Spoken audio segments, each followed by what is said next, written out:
Sa Dominican Republic, patayang hindi bababa sa 9 na tao matapos mabagsakan ng pader ang kanilang mga sasakyan sa lungsod ng Santo Domingo. Gamit ang heavy equipment, kailangang iangat ang mga rescuer ang pader para makuha mga bangkay. Ayon sa Public Works Ministry, na-trap ang 3 sasakyan matapos gumuhong bahagi ng pader sa kasagsagan ng ulan nitong Sabado.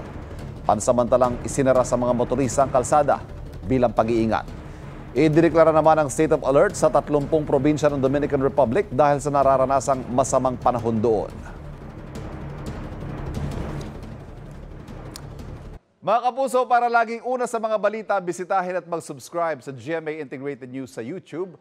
Sa mga kapuso abroad, samahan niyo kami sa GMA Pinoy TV at sa www.gmanews.tv.